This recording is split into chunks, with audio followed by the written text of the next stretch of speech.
This time on Video Game Tango, we find out the Terminator has been leaking out of your PS5. We also discover that unlike Smaug, the Ender Dragon is down with open source. Then Ubisoft has been making the same game every year for about 1 billion years, and it's finally biting them in the ass. Then nVIdia is making Terminators. Cool. Later we learn that you can make a chair out of a cougar in RimWorld. We also learned that Bethesda isn't going to be showing Starfield in Developer Direct. And finally, Sons of the Forest will be throwing some friendly NPCs in your direction, and hopefully they won't be throwing babies at you. Nick here, and then today I'm running at about a -3 because I ate without a table. Hi, I'm Josh, and think of the comedic value of Hitler's teacup.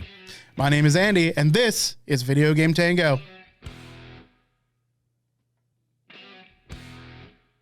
You put your left foot in, you put your left foot out, you put your left foot in, and you ensure you mount your PS5 horizontally, as mounting the PS5 vertically might lead to catastrophic failure from liquid metal leakage. This week in Video Game Tango! To start us off, It's supposed to go, oh! yeah, oh! This week in Video Game Tango. That felt too Andrew Dice Clay-y, you know? Okay, like, yeah. First bit of news, don't mount your PS5 vertically. Turns out, Lets all the ghosts out. the liquid metal that they're using to cool the CPU might be leaking into the rest of the components and causing catastrophic failure to the APU running the PS5. Catastrophic failure.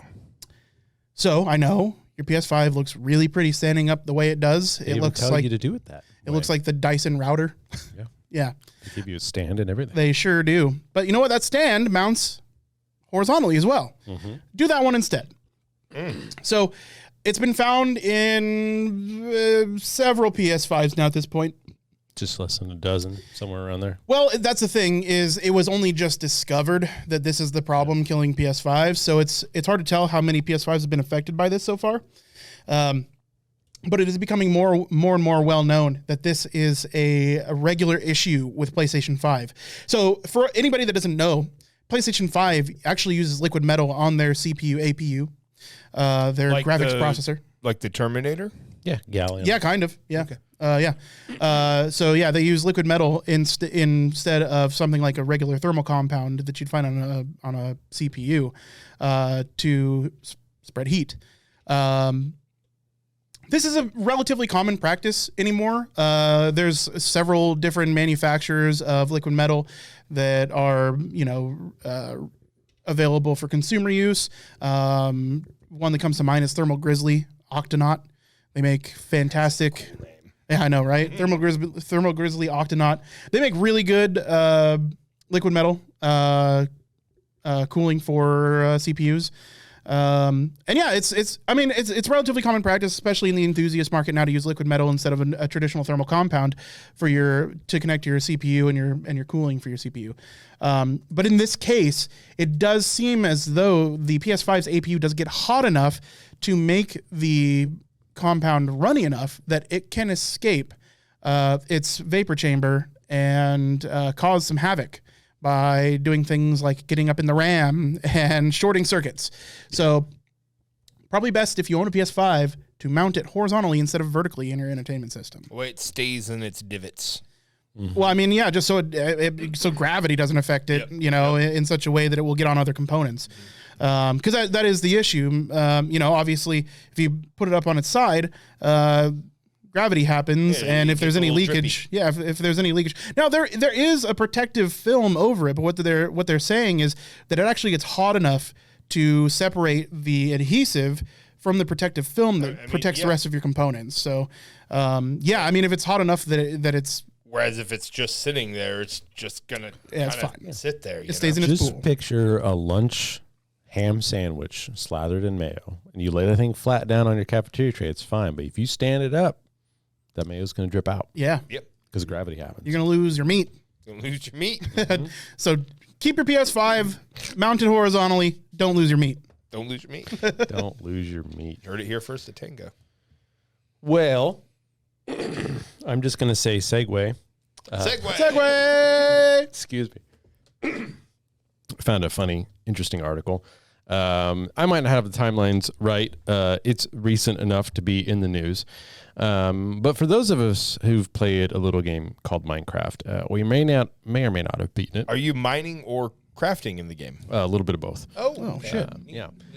When you get to the end and you kill the boss, spoilers, the Ender Dragon, game... There's a point to Minecraft? Yep, there is an end Holy game. Josh. I think we need to play Minecraft. I don't know if he's ever really, played it. Yeah, we need to play Minecraft, I have it dude. on my phone. Oh, well, okay. You haven't played modded Minecraft, let me tell you. So you beat the dragon, and you are presented with a poem that scrolls like the Star Wars scroll for roughly 8 to 9 minutes. Yeah. And it is this extremely bizarre. The first time I read it, I was like, what the fuck am I reading? I was really confused by it. Two entities talking at like a parallel world universe thing, and it was very bizarre. And I never thought to look more into it. But this news article is saying is that back in 2011 or so, Marcus Persson and Mojang basically put out a call saying, hey, are you a writer and you make a funny, weird, bizarre ending to our game? Hit us up. So this guy here, something Goff, which is funny because that's my dad's name, Julian Goff. He hit him up and he essentially wrote this poem for Minecraft. And from what I'd gathered, it's mostly like a handshake deal. Here, have this poem. You can put it in your game. And then Minecraft got massive, and then Mojang sold to Microsoft. And apparently both Mojang and Microsoft were hounding this guy to sign a contract to hand this stuff over because he wrote it and then essentially let Minecraft use it. So he had the creative rights for it. Then Julian took a massive dose of psychedelics and decided that the poem needed to be in public use, and he put it in Creative Commons just recently, allowing anybody to use it for any reason, no profit to be made, and got completely stonewalled by Microsoft and Mojang, who I guess have just given up, because what are you going to do now, right? So it's weird that the ending of Minecraft canonically is public open source. Yeah. The rest of it is very much not. Yeah. Right. Which is, I love this story. This guy's like, I tried to do a nice thing, and he didn't want to have like any ill will between Mojang and him. Quote, rather than sue the company or fight with my old friend who founded the company has since gone off into the deep end, I'm dedicating the poem to the public domain. You'll find it at the bottom of this post, which is like 10,000 words, by the way. Yeah, it's huge. Along with the Creative Commons public domain dedication, anyone can now play with it, have fun. Just a brilliant story. I just loved it, you know. Dude, I hope that the end result of this is that like every game from now on has that poem in it in some kind of totally Easter egg form. Yeah, why not? I mean, dude, you can put it in anything you want. There's people I get love tattoos of it. Yeah. Yeah, I don't care that it necessarily would be like out and about like in normal levels or like visible to the common player, but for people that like to do like glitching through maps and Easter egg hunting. Yeah, dude, I'd love it. Yeah, that's put it in a Skyrim book. Yeah, dude. Dude, that's exactly that's the kind of thing that I'd love. I would love to see that poem in like every game from now on in Easter egg form. God, that'd be fantastic. It would be fantastic. So, fun little story, lighten the mood a bit. Yeah. I mean, you know what's not light? The financials at Ubisoft. No, they're too light. They're actually, they're way too light. Super light. Mm-hmm. Ubisoft has had a rough couple of years, guys. I mean, we have reported on their toxic workplace environment, their denial and struggle to keep toxic alive. Is that a Twitter hashtag? Sounds like one. Hashtag keep toxic alive. Hashtag stay toxic, y'all. No, that's bad. Don't do that. I mean, seriously, don't. Yeah. They've also been, trying and failing to get out a couple of big titles recently. Prince of Persia was getting a remake. Skull and Crossbones. I can't know. I think it's Skull and Bones. Is it Skull and Bones? Yeah, it is the game they've been delaying since the third epoch. Yeah. Yeah, it just reminded me of an old crappy movie. So yeah, I think it's been delayed 6-7 times, so it's been pushed back to it's supposed to be coming out soonish again. It's bad. It's bad, guys. It's because they're afraid to fucking take a real risk on anything, I feel like. Mirage was supposed to come out at the end of this year. It's been pushed back. So Ubisoft is not coming up with a lot of those big titles. Now, their CEO released a very corporate driven, very lenders, stockholders driven thing to the staff that got released to Kotaku somehow. Well, no, I mean that's the thing is so it was these an email sent out corporate wide was like everybody needs to focus on being lean, what we're spending on, because it's bad. I think they lost $537 million last year, whereas a company like, say, Activision is currently being bought for trying to be bought for $69 billion. So just and they're both like these are both supposedly AAA titles, but the disparity between these companies is mind-boggling. No one's concerned about Ubisoft games being only released on one system. Honestly, the shit of it is like Ubisoft puts out more unique titles, more I know than Activision Blizzard does. They do. Now despite 7 game cancellations since July, they do have a lot of fairly big titles coming up. Mirage is still supposed to release. One of the titles they let go was a Splinter Cell remake. They're still supposed to be releasing a Rainbow Six because they're trying to get in on that battler market. Okay. And then there's 2, of course, Assassin's Creed spin-off projects. One is Assassin's Creed Red. It's going to be a feudal Japan style Assassin's Creed. And then the other one is going to be a mobile game released for the Chinese market. Of course. Yeah.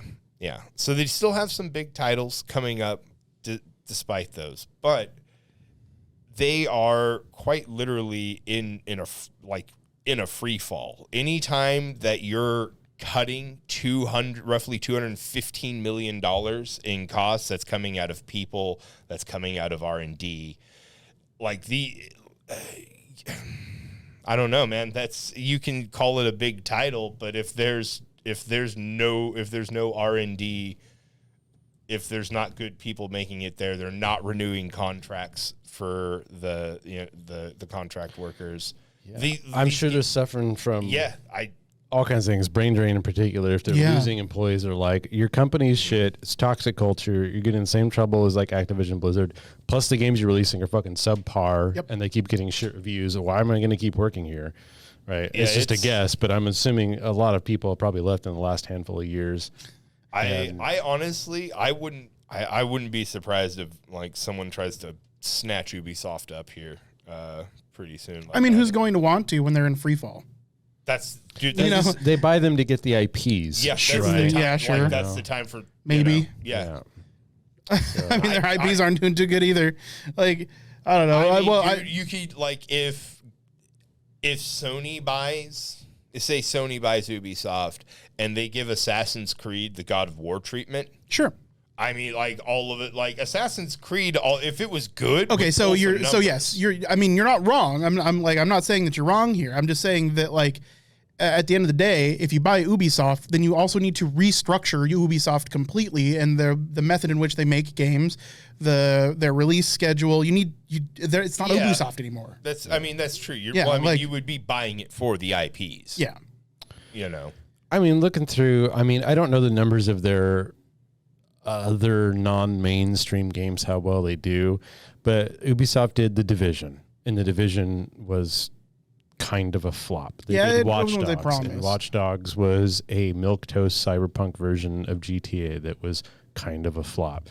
The last 2, 3, 4 Assassin's Creed games have been so riddled with bugs that they're known from all the jokes made about them on YouTube. I did not enjoy my last purchase of an Assassin's Creed game. The last 2, you had the same problem with Odyssey too, where you tried to like it and couldn't even finish it. Yep. They made Immortals Phoenix Rising, that weird, vaguely boring fantasy third-person over-the-shoulder thing. Far Cry, which is just continuing to beat the dead horse that is Far Cry over and over again. None of these games are awful. No, but they're bad. There's a difference there. Like, okay, so Far Cry was the last time it was truly good and innovative was Far Cry 3. Yeah. Since then, they've made Far Cry 3 with slightly better with graphics upgrades each time, and like a slightly new twist on the weapons mechanic. But otherwise, Far Cry 3 was the last time the game was good. I mean, the maps are even identical in their shape. Yeah. They bring in big names like Giancarlo Esposito just for to try voice acting, which is, I mean, Jesus, right? That's great. It's amazing. That's cool. I mean, it's kind of stealing. Maybe like a job could go to a voice actor instead of just already an actor. But whatever. That's besides the point. Love the guy. They've got smaller. But the last time Assassin's Creed was good was Assassin's Creed 2. That's the last time they were new and innovative with their fucking design. Since I'd probably then, say Black Flag. Yeah. Okay, Black Flag. They had that's true. That's That was about the good last. that's about games, where yeah. it stopped. Right. But since then, they've been just. It's like the Call of Duty experience, but not as good. terrible right? sales. Exactly. They tried to hit up Nintendo. I mean, they did the Mario and Rabbids game. The first one was fantastic and did super well. The Yeah. second one did lackluster. They have small. I don't know how well Just Dance does, but they still put out Just Dance titles. They have Rocksmith. There's a couple other Nintendo titles on here. It looks like they're trying to do, but Anno 1800 is a great game. all the Anno games. I'm sorry, they suck. Like I've played all of them. I like Anno, but they are. Okay, I'm not going to go into it, but I don't care. I've It's their played opinion. a lot of games in the Anno genre. Yeah. They are some of the worst. They don't tell you what to do. They don't tell you how to do it. That's and fair. When you finally figure out what you're doing, you realize you've done it already, and there's no point to continue going other than to continue going. Like Sure. There's no plot, there's no narrative, there's no random challenges. It's like figure out how our economy system Oh, yeah, works. it totally So you is. figured it out. Now what do? Keep growing, yeah. because that's what there is to do. And I've played probably 5-6 Anno titles. They had recent like underwater post-apocalyptic one, and they're all the same game. Yes, it's they are. like You're right. it's There's a no neat innovation. concept. Yeah. I like the concept Sure. of Anno, but then you sit down and play, and you're like, It certainly suffers from the Ubisoft issue. At the end of the day, where you just described what happens to Assassin's Creed, what's happened to Far Cry. Yeah. So I think that's the ultimate issue is the company's floundering because there's no innovation. There's no innovation. They're already suffering from that brain drain, right?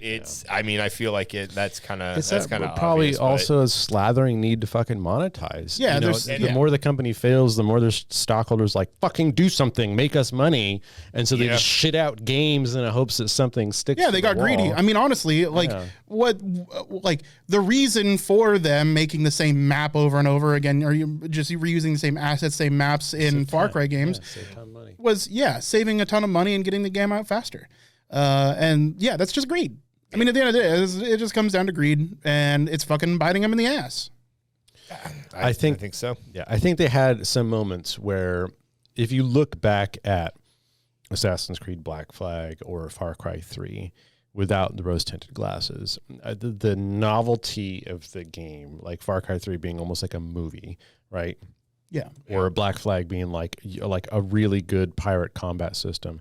The rest of the game, they're Ubisoft is known for their Ubisofting of games. Go climb 15 towers to unlock the map. Go do this side quest a million times. Oh, yeah. And it's easy to forget, like, the games themselves, after the first 10 hours, kind of fucking boring. Yeah. But they had a novelty factor to them that was neat, and they're very cinematic, and they had Hugely. that draw. And if they had capitalized on that, and instead of being like, we found something that works, let's do this again over and over every year for 10 years, they could have done something. Yeah. But I mean, despite having played because I didn't play Far Cry 4.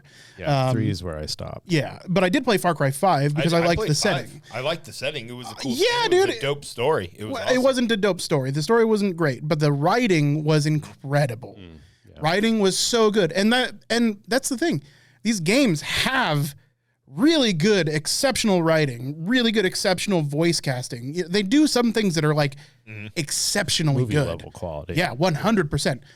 But they use the same fucking formula in all of their games. Like Far Cry is no different than Assassin's Creed at the end of the day. One's gunplay and one's one's third person. Essentially.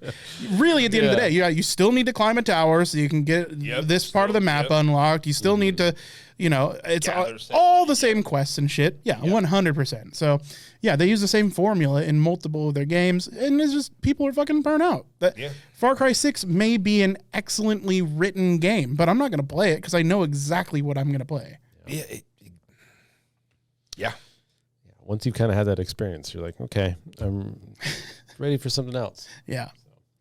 Well, something else. Yeah. Talk about something else. nVIdia is rumored to have AI-enhanced graphics drivers coming soon. Like the Terminator?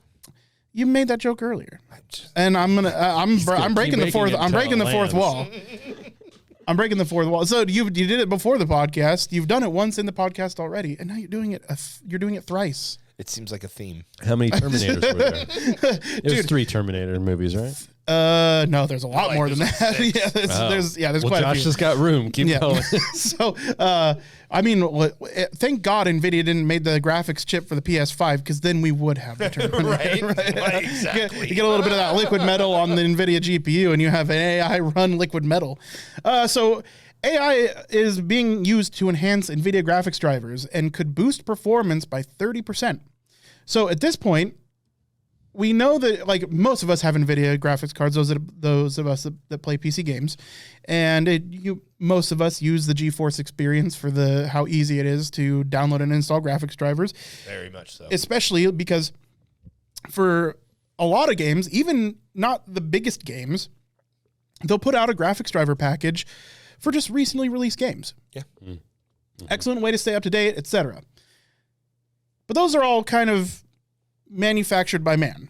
Now, at this point, they've got the AI playing these games, trying different settings, and then trying different settings within the driver to see if it can deliver additional performance. And what they're seeing so far is at the minimum, they're seeing boosts of 10% frames per second performance and up to 30 to 35% in some titles. That's pretty crazy. That's fucking nuts. Yeah. So while, robots are scary and AI is scary, in this case, at least AI is going to make our games look a little bit cooler. Now, Josh, you have recently just purchased yourself an NVIDIA 3000 series graphics card. You got the 3070 Ti. I did. And remember when you played Spider-Man the first time, and I said, turn on that ray tracing. Yeah, it was gorgeous, right? Oh my God. But it tanked your FPS down really low. Yeah, it did. Then I said, hey, turn on that DLSS. Yeah. So DLSS 3.0 is actually AI accelerated. Oh. Yeah. So essentially what it's doing is before the frames are delivered to you, they're dropped from your native resolution. So say you're gaming at 1440p. They drop the resolution of those frames, and instead of rendering them at 1440p, it renders them at like 720p or 1080p, depending on the frames per second target that you give it, and uses AI to upscale that image with almost no loss in latency. Fancy. Oh, that is fancy. So, NVIDIA has already been using AI to make games look better, but now we're using them to increase performance as well. And I think that's just really cool. I want to talk about it because I thought it was neat. I think that is neat. Yeah. That's neat. I'm looking for, and can I put this in my computer? A Terminator? You already have it. This is just happening. So as you download drivers, they will be AI. Oh, that's made. Hey, all right. Yeah. That's so this is like not even opt-in stuff. As if you're upgrading your drivers, some of them are going to be AI created. Yeah, that's kind of cool. Yeah.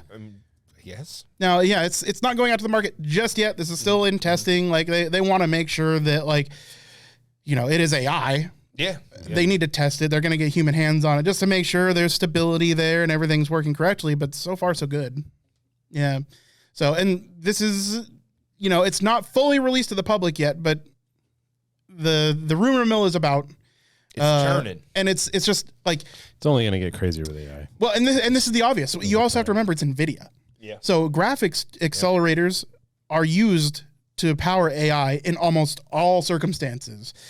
Their graphics processor, for some reason I couldn't tell you, they're extremely efficient in driving AI, more so than just CPUs or central processing units. So for some reason, in like NVIDIA, all the AI stuff that's being used in Tesla, you know, for however bad Tesla's AI is and whatever, it is NVIDIA driven. Like almost all AI is being headed by NVIDIA now. So their enterprise AI stuff has been out there for a long time, and they've been really pioneering the like creating the tech infrastructure for AI to progress. So interesting stuff. I mean, they're really ahead of the curve as far as graphics goes. Unfortunately, I'd like to see Team Red, AMD get in there a little bit. Intel, I talked about their graphics cards not long ago. They turned out to be kind of a pile of crap. Not that the tech isn't there. Their tech is good. Their drivers are really fucking bad. And AMD is also known for having relatively bad drivers. Stuff like this in its nascency, there's going to be a bunch of flops until someone finds a framework that works, and that's going to become the standard, just like any other tech, right? The unfortunate thing is where AMD usually allows all their stuff to be open source, like FSR, that's their version of DLSS. It's not AI controlled in upscaling. It's open source. So AMD is almost always putting their APIs open source so anybody can work on them, and then they'll implement them and even give credit and money to the people that create new, better API, new, better schema for graphics, for their graphics engines. Whereas NVIDIA, they've got that shit locked down fucking hard. First party only. This stuff is under hardcore NDA. Like, do not discuss this. Yeah, they're like Apple. They're the Apple of graphics accelerators. Well, I mean, dude, when you're the fucking top, man, you don't want your shit leaking out. I get that. I mean, I get that a little bit. I mean, I wish, I don't know. Intel's putting their stuff out in the wild too. So NVIDIA is kind of playing the bad guy. Team Green, I mean, listen, they have the best tech. They just straight up do. But it's really unfortunate that they are being as tight with it as they are, because, could be helping everybody. Could just be helping, things like Civilization. They don't want to announce that they accidentally created the Terminator. For sure. Yeah. So, Nick, you're next, and you wanted to talk about RimWorld. Oh, yeah. Rim jobs? Rims and rim jobs. That reminds me, there is the forbidden mod that you're not allowed to talk about on Reddit. It's called Rim Job World. I will let you imagine what that mod does. But no, I recently picked up both Ideology and Biotech, the expansions for RimWorld. Nice. I've finally got a playthrough running after about a week of mod stuff. I was able to sit down. I probably got 40, 50 hours into this save. One of the mods I didn't realize, was taking a snapshot of my colony every few in-game days. And I kept seeing these pictures on my desktop, and I realized what it's doing. So in a very boomer Gen X way, it took me like an hour and a half to figure out how to make it into a GIF. And it's much too fast for what I wanted, but I was able to transfer it over here. And I can show you all the box, as my colony is called. I went full utilitarian efficiency in the beginning with no aim for beauty. But I managed to get a healthy colony. It's a libertarian's wet dream. Yeah, it's more communism, really, at this point. I believe my ideology is called the Chill Council. We care about nothing but jumpsuits and books. So everyone's wearing a jumpsuit, and they love it, and I make books. But yeah, I've taken over the majority of the map. I've got about half a kill box up in the top right for dealing with enemies. I recently just sent all my guys out to raid an ancient superhero lab of its machinery in an attempt to make my own superheroes. But I got some sidecasters, just getting into the biotech stuff. I probably have 22 colonists, of which like 6 or 7 are kids, which I love the kid system. It's great. They go through little growth phases depending on how much you let them learn and practice and whatnot, and you get to kind of evolve them over time. I found they're very, very good at manning artillery. So when I get attacked, the kids, once they're old enough, about Children? 6 or 7, they just go load the artillery cannons and just take pot shots at the enemies. I have mechanoid clusters come down, and I've got 1 artillery cannon for each child, which, it's roughly 100 times the size of the kid. And once they got all their shells loaded, I station all my adults by the door, and they fire them off. My guys go out there, and it's worked great. I've only started a few forest fires, you can see flashing I'm just through saying there.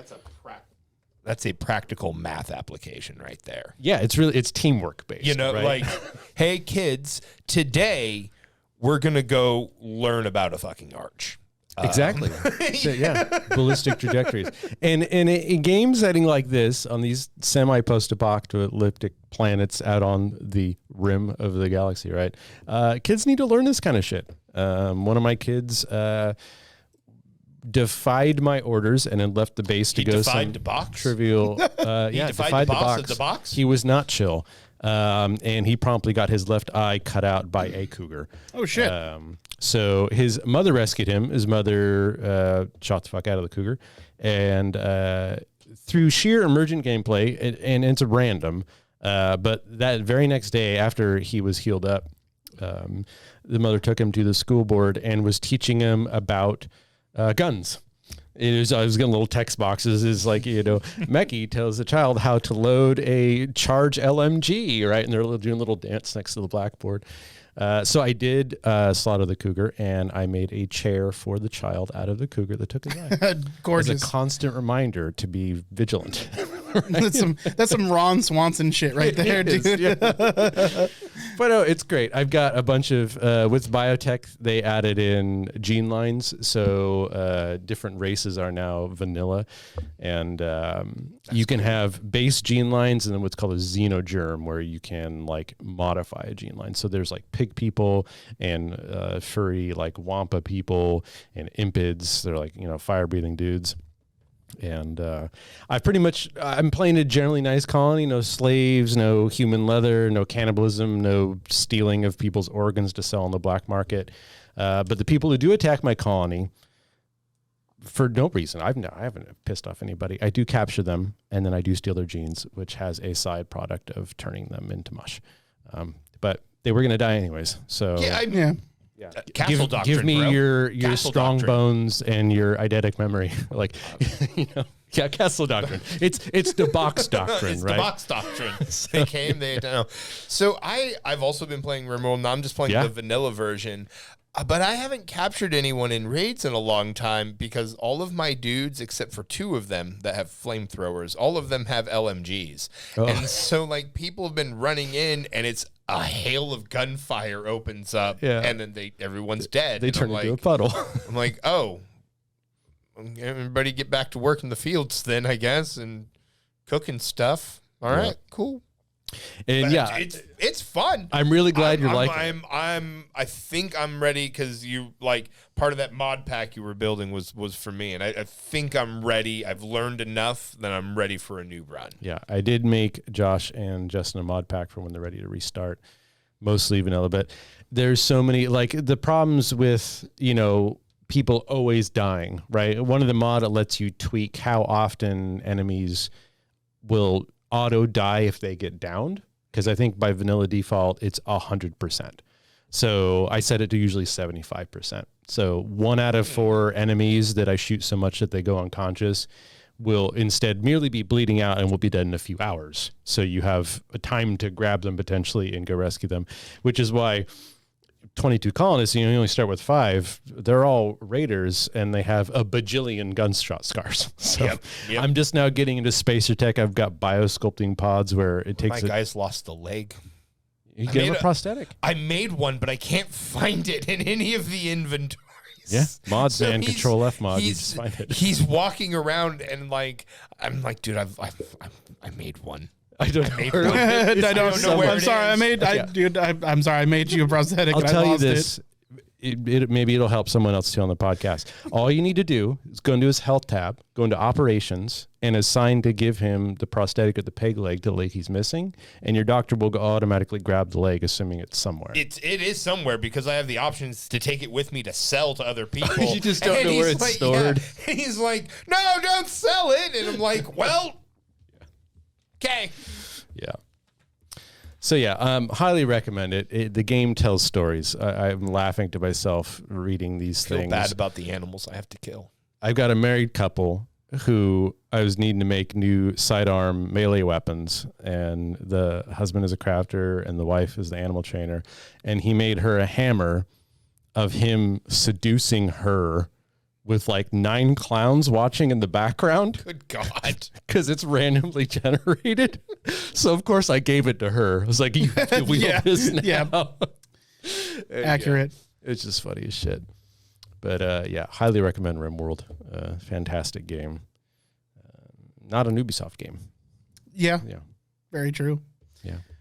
Real quick, Xbox and Bethesda is having the developer direct live stream coming on the 25th. Oh, yeah. Yeah. We're gonna watch it. They're just going to tell us to buy Skyrim. We're gonna watch it. No, they're going to tell us to buy the Elder Scrolls Online. So we already know what they're going to be discussing in the broadcast, and it's going to be the Elder Scrolls Online, Forza, Minecraft Legends, and Redfall. So while it would be nice to see more Redfall to get a better understanding of what it is, I mean, they're not going to be talking about Starfield. They announced that. Bethesda came out with and said today that they will not be featuring Starfield. I know it's supposed to be out That's dumb. first half of 2023, and they're not showing it at their conference. They're reasonably terrified of showing off something that's not ready to be shown off yet. Because so many times the last couple of years, they've shown off shit, and then the game comes out, and it's nothing like what they've showed. No, that's reasonable. I mean, I get that. That fear is reasonable. It's tempering. It's also tempering expectations and stuff like that. I get that. It's okay to temper expectations, but here's the thing, is show some of the stuff that you have already previously promised. If it doesn't work yet, just don't show it, I guess. I don't know. It's kind of weird that they're being so close-lipped about the development of Starfield when they're pimping it out like fucking crazy as the next big thing, right? So what about Starfield is going to be so revolutionary and so game-changing that it doesn't just feel like the Outer Worlds or another Fallout?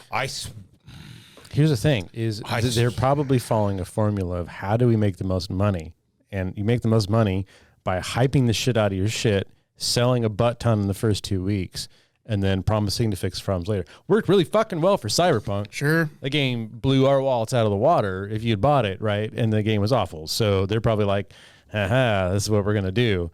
But also, like, Cyberpunk, it's one of the most returned games of all time. So, like, I don't know. It's seen sales come back hugely in the form of edge runners. Okay. Is that the plan? Are they going to come out with some other, like, are they going to make a Netflix fucking movie? Never had a long-term plan. They wait for their community to mod the shit out of the game until it's playable, and then they tell you to buy Skyrim again. Yeah, it's true. Right? Amen, brother. Yeah, no, that's very true. So yeah, I mean, honestly, the biggest news to come out of the conference as it is now is that Starfield won't be shown. Like I said, it'll be nice to see Redfall, but like, Adam, my brother, sorry to interrupt. He played the free weekend or beta or whatever, Redfall. And this is like 2,000 hours of Left 4 Dead guy. Yeah. And he played it. And from what I remember, his response was, so hopefully they've done some tweaking. So while I was going through the news cycle, you saw the Terminator? I wish. I can't keep. No, you got to work with me here.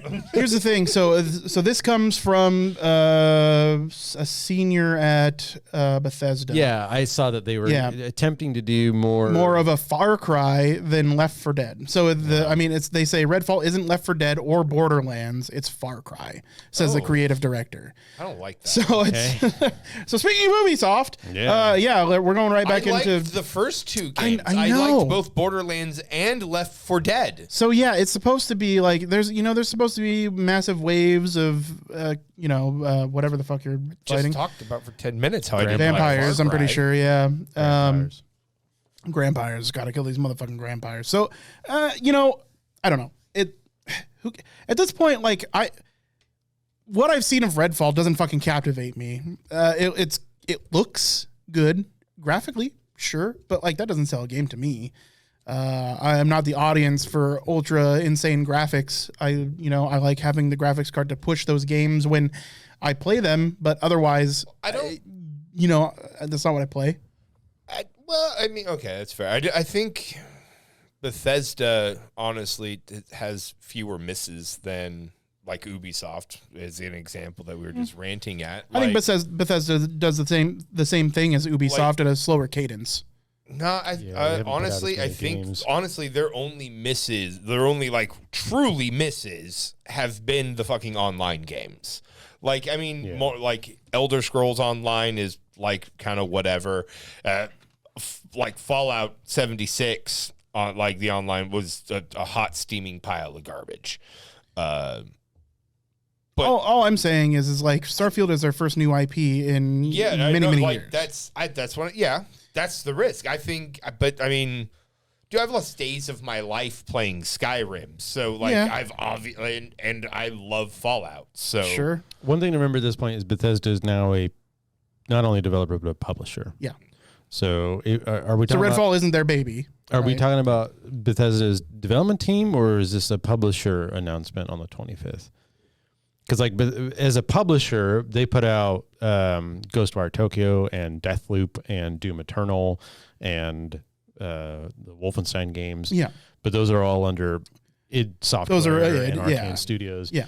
So this is just it's Xbox and Bethesda because it's Microsoft owning Bethesda. Yeah. Well, no, it's neither. It's just a showcase of games. Yeah. So Forza Motorsports isn't being that their publisher is Microsoft, and if I believe that is first party studio. So it has nothing to do with Bethesda.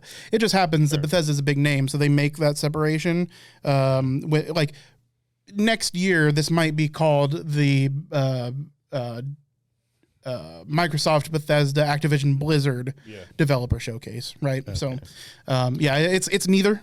At the end of the day, I mean, I always want games to be good. I would like Redfall to be more good than I normally would because it's a multiplayer co-op game. Yes. And those are one of my favorite games to play. I like playing games with other people. Yeah. I like cooperative games. So hopefully if they're pivoting to more of a Far Cry thing, cool. Just don't. I mean, just make it good. Stop making bad games. Because like... For what it's worth, Far Cry is good. Yeah, it's just they just deliver the same thing over and over again. Like there's a serious burnout. Yeah, paradise. All right, so one more thing. I think you want to talk about Sons of the Forest real quick.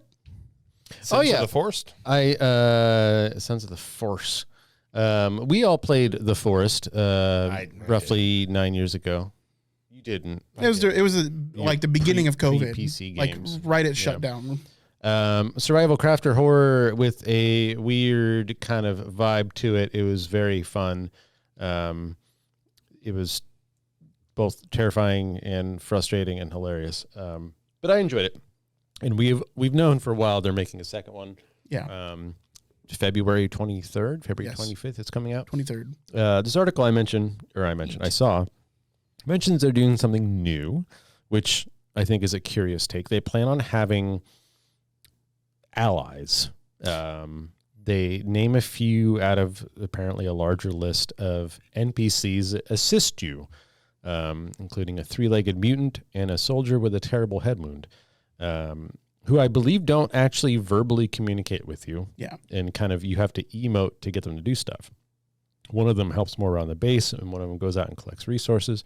They're going to be available apparently both in single player and in multiplayer. So an interesting take, more of an evolution of the game, which itself, as far as theme goes, was great. As far as narrative and writing goes, was awful. Like the story it wasn't bad. It was just almost non-existent. Well, the story happened in the last 1% of the game. You get little, like, essentially what amounts to audio logs and notebook journals, kind of finding out what's going on with this island. But the whole point of the game is just to explore and through gameplay experience what's going on, and then like you said, in the last 5% of the game, you get to the actual meat of the story, which itself it's nothing new. Yeah, it's fine. It was whatever. I mean, The it game itself was kind fun. of shocking if you don't read the logs. It or would be listen to very out audio of the log. blue, yeah, if you didn't Yeah. know exactly what was going on. I mean, like, okay, I did not expect that last boss fight. Yeah, That was it's just very weird. very fucking weird.